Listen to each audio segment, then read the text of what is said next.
이번 시간에는요, 국세청 그 예교 문답 자료를 한번 좀 같이 풀어볼까 합니다.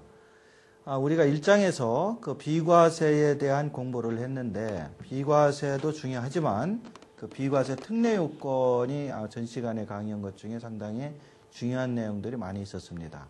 특히 현장에서, 여러분들이 제2국민 같은 경우에 비과세 요건들이 많이 개정이 됐었는데 그런 부분들을 집중적으로 제가 먼저 시간에 설명을 드렸죠. 그러면 교재 55쪽에 있는 1세대 1주택과 관련된 국세청의 중요한 유권 해석 나온 부분들을 한번 같이 보도록 하겠습니다.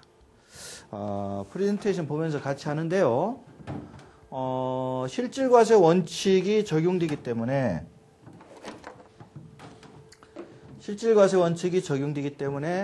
우리가 1세대 1주택 3년 보유 2년 거주 요건 따질 때 주민등록이 우선 원칙이 됩니다만은 사실상 실제 세대가 다르다든지 이런 경우가 주민등록과 상이하게 돼 있다 하면은 이런 경우를 입증을 하게 되면은 이 실제 세대가 다른 경우로 인정받을 수 있다는 거. 그래서 소득세법 뭐 어쩌고 저쩌고 이렇게 돼 있는데 1세대 1주택의 판정은 양도일 현재를 기준으로 판정을 하는 것인데 그 양도하는 날 현재 주민등록이 같이 되어 있다 하더라도 사실상은 실질 내용이 다른 주민등록지에 거소를 하고 있더라. 그러면은 각각 독립세대로서 인정을 해주겠다 해서 별도의 세대를 구성하고 생계를 달리한 사실이 확인되는 경우, 이 확인되는 경우라는 말이 참 재밌는 말인데요. 그럼 확인되지 않는 경우는 어떻게 할 거냐? 당연히 주민등록으로 보는 겁니다. 그래서 과세관청의 세무 담당자들이 책상에 앉아서 서류 검토만 하실 때는 당연히 확인되지 않은 경우로 보아서 주민등록대로 인정을 합니다만은 납세자 입장에서 우리가 세금을 내는 입장에서 볼 때는 실질 내용대로 하는 것이 유리하다. 그렇다면은 어떻게든지 입증 서류를 만들어서 사실상 별도의 세대를 구성하고 따로따로 먹고 산다. 이렇게 입증을 해야겠죠. 그래서 그것을 세무서에서 조사해서 인정을 받았다. 바로 그것이 확인되는 경우입니다. 그와 같은 경우에 한정해서 별도의 세대로 인정하겠다. 해서 이거는 실질과세 원칙이 적용되는 아주 당연한 얘기라고 보겠습니다. 별도 세대를 구성할 수 있는 자녀가 실질적으로는 생계를 같이 하지 아니하면서 동일 주민등록 등본상 등재되어 있는 경우 동일세대 해당 여부. 이 전제 조건이 중요하네요. 별도 세대를 구성할 수 있는 자녀가, 즉 자녀가 별도 세대 구성 능력이 있어야 됩니다. 그럼 별도 세대 구성 능력이라는 것을 우리가 본문에서 공부를 했는데 첫째가 나이가 30이 넘었다든지 아니면 30이 안 됐다 하더라도 소득 능력이 있어야죠. 그런데 그 소득이 최저생계비 이상의 소득을 가지고 있어야 된다. 그 다음에 부동산을 취득해서 유지 관리할 수 있는 그러한 소득을 꾸준히 갖고 있어야 된다.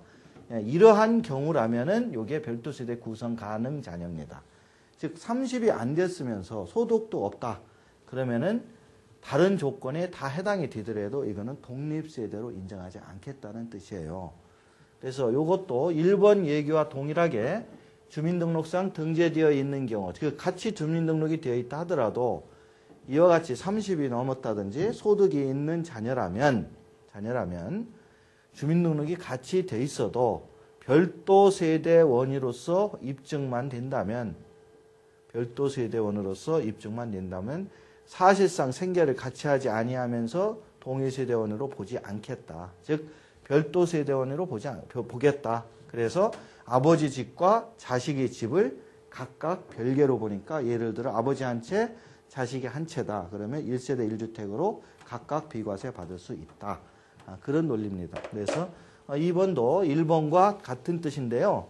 주의할 점이 이와 같이 주민등록은 같이 돼 있어서 실질과세 원칙으로 따로 살더라도 별도 세대 구성 가능할 수 있는 자녀여야 되지. 나이 이제 학교 다니는 21살짜리 이런 애들은 소득이 없다. 그러면 안 되겠죠. 이런 경우는 어떻게 될 것 같아요? 사실혼 관계라고 우리가 좀 고급스럽게 얘기는 하지만 사실은 뭐 이게 시샘말로는 세컨드라고 볼 수 있겠네요. 근데 사실혼 관계에 있는 요거는 좀 사실혼 관계니까요. 여기에서 얘기하는 사실혼 관계는 그 첩이나 이런 얘기가 아니고 실제로 결혼을 해서 같이 사는데 혼인신고를 안 한 경우를 지금 얘기하는 겁니다. 그래서 사실혼 관계가 있는 30세 미만의 독신녀, 소득이 없다고 가정하겠습니다. 그런 사람이 주택을 양도했다. 이게 좀 특이한 경우인데요. 본문 내용의 원칙으로 보면은 이 법률혼 관계가 아니면 인정을 안 하게 돼 있습니다. 부부간에. 그래서 법률혼 관계가 아니면 이 30세 미만의 소득이 없는 독신녀가 주택을 양도하면 어떤 얘기냐면 이 30세 미만의 소득이 없는 독신녀의 아버지, 우리가 결혼관계로 따지면은 친정아버지가 되겠죠. 이 친정아버지가 집이 하나 있다 이거예요, 지금. 집이 한 채가 있는데 이 친정아버지의 딸이 되겠죠. 지금 이 30세 미만의 독신녀는. 즉 직계 존비속 관계입니다. 근데 30살이 안 되었고 소득이 없다는 겁니다. 근데 이 독신녀도 주택이 한 채 있다.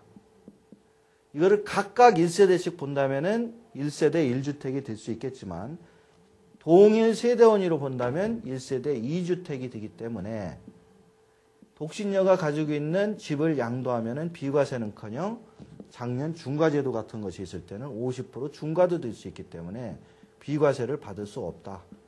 이것이 지금까지 우리가 공부한 본문의 내용이었습니다. 근데 이 유권 해석은 뭐냐면요. 사실혼 관계에 있어요. 그러니까 즉 30살이 안 됐는데 결혼을 해서 아기를 낳습니다. 그런데 그 신랑이 사위가 이 아버지 입장에서 볼 때는 그 사위가 그냥 계속 같이 결혼신고도 하고 살으면 좋은데 집을 한 채 사줬어요. 둘이 살으라고. 그래서 사실혼 관계에 있는 상태에서 집을 한 채 사줬는데 누구 이름으로 사줬겠어요? 당연히 자기 딸 이름으로 사줬겠죠. 그래서 결혼을 했다고 가정하면 독립세대가 인정이 되기 때문에 1세대 1주택인데 혼인신고를 안 했다는 얘기죠. 그런 상태에서 다시 헤어졌다. 그리고 이 독신녀가 팔았다. 별도 세대로 볼 거냐 이 얘기예요. 그래서 이 법의 원칙은 법률혼 관계가 아니기 때문에 이것은 동일 세대원위로 봐서 2주택이다. 이렇게 과세를 했습니다. 세무서에서. 그런데 이 사람 입장에서 너무 억울하다. 너무 억울하다. 내가 개인적으로 어떻게 뭐 잘못돼가지고 아기까지 낳고 이랬는데 그 결혼신고도 못하고 바로 또 헤어지게 되고 이래서 이 집이 필요가 없게 돼서 팔아들고 아버지 집으로 들어갔는데 이것을 세금을 과세한다는 건 너무 억울하지 않냐. 이래가지고 국세청에서 이 사실혼 관계이긴 하지만 실질적으로 결혼한 사실이 확인된다면 그 내용은 아기를 낳았다 안 낳았다 가지고 봤어요. 그래서 혼인신고는 되어 있지 않으나 결혼한 사실이 입증되고 자녀가 있다고 그랬으니까 입증이 되겠죠. 그래서 자녀까지 둔 바 비록 30세가 안 되고 소득이 없는 사람이라 할지라도 이거는 이혼녀로 보아서 즉 결혼했다가 이혼했다면 그건 독립세대로 보지 않습니까? 그래서 이혼녀로 보아서 이 건은 비과세 양도주택으로 인정하겠다. 이렇게 해석을 했던 사례입니다. 청구인과 주민등록만을 청구인의 주소지로 옮긴 청구인의 장모가 동일 세대원인지 아닌지.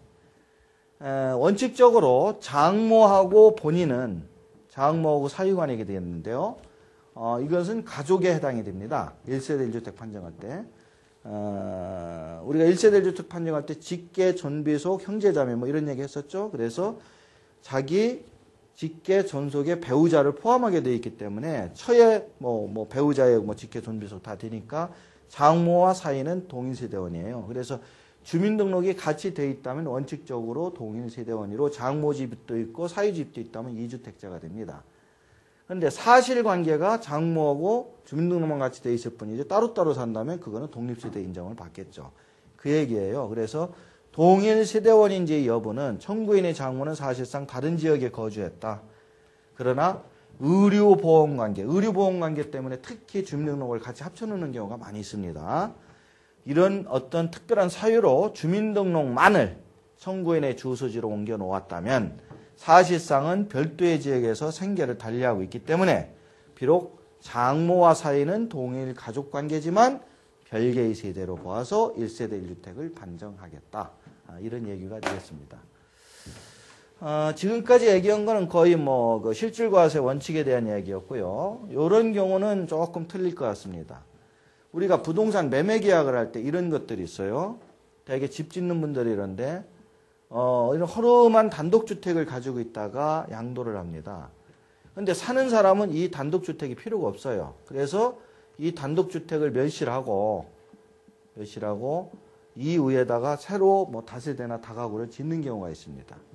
근데 문제는 완전히 잔금을 치르고 사가지고 멸실을 하면은 이 단독주택을 가지고 있는 A라는 사람이 양도하는 시점, 완전히 잔금까지 치를 때 단독주택이 멀쩡하면은 주택을 판 걸로 되는데, 이 주택을 부실한다든지, 이 넘어가기 전에, 잔금 치르기 전에, 아니면 주택을 상가로 용도 변경을 한다든지, 이랬을 때 A가 집을 판 거냐, 상가를 판 거냐, 땅을 판 거냐 하는 문제입니다. 그러면 우리가 양도일 현재의 기준으로 보게 돼 있고, 양도일은 잔금 청산일입니다. 근데 잔금 청산 이전에 B라는 사람이 중간에 멸실을 해버렸더라. 그럼 나대지가 돼버렸잖아요. 잔금 청산하는 시점에 건물이 없으니까 나대지. 그럼 땅을 판 걸로 되면은 비과세 혜택이 없거든요. 우리가 비과세는 1세대 1주택이라고 그러지. 그래서 이와 같이 잔금 청산 시점에 주택 용도만 가지고 따지는데 A가 너무 억울하다. 그래서 이런 대개 건축하시는 분들이 살 때에 계약금만 치르고 집을 멸실 허가를 받아서 하는 경우가 많이 있습니다. 이럴 때 부동산 중개거래 하시는 분들은요, 조심할 점이 그냥 계약서에다가 일반적인 계약서에 쓰시면 안 되고 반드시 특약사항에다 그 내용을 기재를 꼭 하셔야 됩니다. 이 집은 지금 주택업자가 사는 거기 때문에 계약금 지불하고 사실상 주택인 상태지만 계약금 지불하고 잔금까지 한 달 정도의 시간이 있지만 철거, 멸실 허가를 받아서 건물을 철거하겠다. 그런 조건으로 거래가 된다는 것을 매매계약 특약사항에 적는다면 비록 잔금 청산 시점에는 나대지나 상가의 용도로 바뀌어서 거래가 되더라도 주택을 판 것으로 인정하겠다. 그러니까 이 사실 내용이 계약서상에서 확인이 된다면 비록 잔금일 기준에는 건물이 없다 하더라도 있는 걸로 인정해 주겠다. 그런 내용입니다. 그래서 당해 주택의 매매 대금을 청산하기 전에, 즉 잔금 치르기 전에 매수자가 주택 위의 용도로 사용, 건물을 철거하는 것도 마찬가지예요. 할 것을 약정한 경우에는, 즉 특약사항에 이런 내용을 썼을 때에는 매매 계약일 현재를 기준으로 하여서 주택인지 아닌지를 판정하겠다. 그래서 계약 시점까지, 계약하기 전에 이미 철거해버린다면 그건 당연히 집이 아니죠. 그래서 잔금일 현재가 대원칙이지만 이와 같이 매수자와 매도인이 거래계약을 할 때에 특약사항에 별도로 계약을 한다면 계약일 현재 기준으로서 주택이 있느냐 없느냐를 판정하겠다는 뜻입니다. 주택이어야만 비과세를 받는 사람들은 이런 기준들을 잘 아셔야 되고요. 특히 부동산 중개업 하시는 분들은 계약서 쓰실 때 참고하셔야 될 내용입니다. 그 다음에 상속이나 증여받는 주택은 이 동일 세대원이 아니었는데요. 예를 들어서 아버님이 집을 가지고 계속 있었어요, 주택을. 그러다 특정 시점에 돌아가셔서 상속이 이루어집니다. 그래서 이때는 이제 아들이 상속을 받습니다. 그래서 이렇게 갖고 있다가 판다는 논리인데, 이 상속받는 시점에 아버지와 아들이 같이 살고 있었다면, 즉 동일 세대원이라면, 같은 가족으로서 동일 세대원이라면 이 아들이 상속받은 날부터 취득일을 따지는 게 원래는 세법의 원칙이지만 이렇게 안 하고 동일 세대원이라면 아버지가 샀던 날부터 다 기간을 따져주겠다는 취지입니다. 요거는 증여도 마찬가지예요. 그러나 상속받는 시점에 동일 세대원이 아니라 결혼을 해서 분가되어 있었다든지 이와 같이 독립세대원이야, 별도 세대원이라면 그때는 이렇게 안 보고 이렇게 보게 돼 있다. 즉 상속받아서 3년이 안 되어서 팔았다. 그런데 아버지가 산 날까지 합쳐주면은 3년이 훨씬 넘더라. 그러면은 3년 보유 2년 거주 요건 따질 때 이날부터 따지면은 비과세가 되는데 이날부터 따진다면은 비과세가 안 될 수도 있죠. 즉 독립세대 별도 세대원이었다면 이 사람은 비과세 혜택을 못 받는 거고 돌아가실 시점에 같은 집에서 거주했던 동일 세대원이라면 비과세가 되는 겁니다. 이같이 동일 세대원인 상태로 상속이나 증여를 받게 되면은 상속해준 이 피상속인 또 증여인이 그 보유기간까지도 다 통산을 해준다는 얘기가 예규 6번이 되겠습니다. 지금 7번 예규 같은 경우는 우리나라에서 이 태풍 같은 거 볼 때 가끔 생기는 건데요. 그 지방에 계신 바닷가 같은 데 계신 그 고향 주택 아버님이 가지고 있던 집이 태풍이 불어서 철거가 돼요. 그래서 이 태풍이 불어서 건물이 다 날아가 버리면은 맨 땅이 되잖아요. 그래서 그거를 지겹다고 팔아버리면 주택으로 볼 거냐 맨 땅으로 볼 거냐의 얘기인데 일반적으로는 이와 같이 천재지변 등으로 건물이 날아가서 맨 땅을 팔게 되면 이거는 주택으로 보아서 비과세를 해주겠다는 뜻입니다. 그런데 여기서 하나 주의할 점이 이런 집을 팔 때 당장 이사 가야 돼. 살 데가 없다고 옆 동네에 가서 집을 사고 팔게 되면은 그때는 땅으로 봐요. 그러니까 꼭 먼저 팔고 다른 집을 사야지 다른 주택을 취득하고서 팔게 되면 이때는 주택으로 안 본다. 지금 우리가 주택으로 안 본다고 그러면 불리한 겁니다. 그래서 이 지금 그 교재 여러분들이 있는 그 7번 예규 같은 건 읽어보시면 원칙적으로 이와 같이 천재지변, 태풍이나 이런 걸로 해서 건물이 멸실된 다음에 팔게 되면 주택으로 보아서 비과세를 해주는데 이와 같이 새로운 주택을 취득한 이후에 즉 다른 집을 사고 종전에 이와 같이 철거된 땅을 파는 경우에는 땅으로 봐서 비과세 안 해주겠다. 이런 뜻으로 이해하시면 되겠습니다.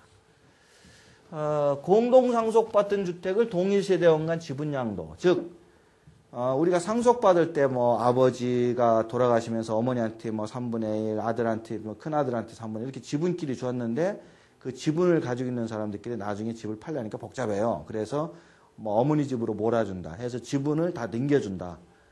그거는 딱 두 가지입니다. 공짜로 넘겨주면 증여고 예를 들어 어떤 대가를 받고 넘겨주면 양도가 되는 거죠. 그래서 동일세대원 간 지분이 넘길 때 이것이 무상으로 대개 주적이냐. 그래서 그런 경우에는 증여가 되지만 돈을 받고 증여 그 지분을 넘겨준다면 양도로 봐서 양도소득세를 인정을 한다. 그 다음에 피상속인의 사망으로 아파트 당첨권을 승계받았다. 그래서 취득한 아파트가 상속주택이냐 아니냐 또 아파트 취득 후 부득이한 사유로 이유로 양도하는 경우 무주택자인 피상속인이 아파트 분양에 당첨되어서 중도금 불입 중에 즉 아버님이 중도금을 불입하다가 돌아가셨답니다. 그래서 그거를 아들이 중도금 뭐 2차까지 불입했는데 받아가지고 3차부터 자기가 했다. 그러면 부동산을 취득할 수 있는 권리를 상속받았어요. 근데 이제 자기가 잔금까지 치르고 그것이 아파트가 이제 주택으로 바뀌겠죠. 이럴 때 이러한 당의 아파트는 상속주택에 해당하지 아니하는 것임. 즉 상속주택에 해당되면 여러 가지 혜택이 있습니다. 다른 주택이 있더라도 상속주택을 받게 되면 상속주택은 없는 것으로 봐서 비과세 처리해 준다든지 하는 혜택이 있는데 이와 같은 경우에는 돌아가시는 시점에 집을 받은 게 아니라 아파트 입주권을 분양권을 받았기 때문에 집으로 안 보겠다 하는 얘기가 되고요. 그래서 이런 경우에 근무상 형평등 부득이한 사유 발생해서 취득한 뭐 어쩌고 저쩌고 양도한 거에 대해서는 비과세를 적용하지 않겠다. 우리가 부득이한 사유 같은 경우로 비과세 특례 규정 있잖아요. 그거는 주택일 때의 얘기지 이렇게 상속받은 거 가지고는 비과세 혜택 안 준다. 이런 논리입니다. 요거는 2003년 법률 개정으로 상속주택에 관련된 내용을 쭉 정리해 놓은 거니까요. 한번 읽어보시고요. 이것도 상속주택에 대한 얘기 아까 얘기했고요. 형제자매의 배우자 본문에서 말씀드렸죠. 형제자매의 배우자가 가족의 범위에 포함되느냐 즉 동일세대원이 되느냐 아니냐 이런 얘기네요. 그래서 1주택을 가진 남편과 1주택을 가진 이혼한 언니와 함께 즉 이혼한 언니라면 처형이 되겠죠. 처형 같은 경우에는 동일세대원으로 보게 되어 있죠. 가족. 그래서 예를 들어서 남편이 별거하게 되어 뭐 남편이 주소지가 다른 데로 옮겨 어쩌고저쩌고 했는데 쉽게 얘기해서 이혼한 언니와 같이 사는데 언니가 집이 하나 있고 자기도 하나 있다. 그러면 1세대 2주택이라는 얘기입니다. 그러니까 결혼했다가 이혼한 언니가 자기하고 주민등록 같이 돼서 같이 살면은 집을 갖고 있는 상태로 오게 되면은 자기 집 할 때 비과세 못 받아요. 그러니까 함부로 집에 들이면 안 됩니다. 동일자 양도하였으나 토지와 주택이 등기 이전 시기가 다른 경우. 즉, 한 사람한테 팔았는데 땅 등기하고 건물 등기를 각각 틀리게 가져갔다. 이 얘기는 뭐냐면 1세대 1주택에 해당하는 토지와 주택을 사실상 동시에 양도하였으나 잔금을 받았으나 토지 일부가 소유권 이전 누락으로 나중에 추가로 소유권 이전 등기되어서 편의상 시차를 두고 토지와 건물에 대한 이전 등기를 하였을 경우에는 1세대 1주택으로 비과세됩니다. 이 얘기는 토지가 있고 건물이 있는데 A가 B한테 팔았어요. 그래서 양도한 날짜 기준으로 보면은 비과세가 되는데 어찌어찌한 사유로 건물 양도일과 토지 소유권 이전일이 틀린다. 그런데 두 개 중에 소유권 이전한 날짜를 비교해 보니까 뭐 건물은 3년이 안 되고 뭐 토지는 3년이 넘더라. 뭐 이런 식으로 각각 틀리게 돼 있더라. 이런 경우에 실제로 잔금 치른 분양 양도 계약서상의 잔금 일자 기준으로 그냥 보아서 두 개 다 판단하면 되는 거지. 어떤 사정 때문에 이렇게 부득이한 사정 때문에 토지와 건물에 등기 이전에 시차가 생겼다. 그래서 하나는 비과세가 되고 하나는 안 된다. 그렇다고 해서 비과세 안 해주는 건 아니다. 이런 뜻으로 이해를 하면 되겠습니다. 농막관리사 주택해당 여부도 건너가시고요. 근무형평상 이전한 주소지. 요거는 조금 현재 얘기가 바뀌었는데요. 요거는 본문에서 제가 설명을 했던 것 같습니다. 퇴거를 예상하면서도 취득한 것은 부득이한 사유를 적용 불가하다. 즉 이미 부득이한 사유에 의해서 어쩔 수 없이 이사를 가는 경우는 우리가 1년만 살다 갈 때 비과세 해주지만 이미 살 때부터도 사실은 퇴거할 생각이 있는 사람이 의도적으로 1년만 살고 비과세 받으려고 했던 내용이 세무서에 밝혀지면은 이거는 부득이한 사유로 인정을 안 해서 과세하겠다. 그런 뜻이 되겠습니다. 그래서 교재 그 경과 내용부터 자세한 내용이 있으니까 한번 보시고요. 유치원, 초중고 취약이 부득이한 사유 해당 여부에 되느냐. 직장 이전될 걸 예상하여 양도하거나, 즉 이미 예상해서 양도한다든지, 사업을 영위할 계획, 사업을 구상할 계획만으로 나는 부산에 가서 사업을 할 생각이야. 그래서 서울집을 내가 3년 보유, 2년 거주 못하겠어. 이런 걸로는 부득이한 사유 인정을 못 받는다는 얘기고요. 주소지 학기의 취약이 가능한 중고등학교 취약을 위해 퇴거한 경우에도 부득이한 사유에는 해당되지 않는다. 즉 중고등학교 같은 경우 안 된다는 얘기죠. 그래서 96년 3월 30일 이후 양도분부터는 취약의 경우 고등학교가 포함됨 해서 부득이한 사유 때 고등학교는 되느나 중학교는 안 된다. 뭐 이런 얘기가 되겠습니다. 요 군인 얘기는 또 별도로 보시면 되고요. 일용 근로자. 근무상 형편으로 거주 이전을 하는 경우가 있어 근무상 형편의 일용 근로자도 취업에 해당됩니다. 정식 근무자 아니더라도 일용 근로자로서 어떤 다른 지역에 이사 가게 돼서 1년밖에 못 살고 팔았다. 인정해 준다는 얘기죠. 거주자 단독 거주. 청구인의 남편 1인만 아파트에 거주하다 직장 발령으로 3년 이상 거주하지 못하고 양도한 경우 부득이한 사유로 인한 1세대 비과세 규정을 적용할 수 없음. 이거는 당연한 얘기예요. 우리가 1세대 1주택이라고 그러지 1인 1주택이라고 안 그러거든요. 그러니까 부득이한 사유가 됐든 뭐가 됐든 비과세 받으려면 가족 전체가 움직이고 가족 전체가 사는 걸 얘기하지 혼자만 있고 부인하고 애들은 따로 살고 있다면 이거는 세대가 아닙니다. 요 중도금 불입하는 경우도 한번 읽어보시기 바랍니다. 해외 출국에 대해서는 본문에서 자세히 얘기를 했고요. 부득이한 사유의 혼인 적용. 결혼으로 인하여 3년 거주하지 못하고 부산으로 퇴거하는 경우는 부득이한 사유에 해당되지 아니함.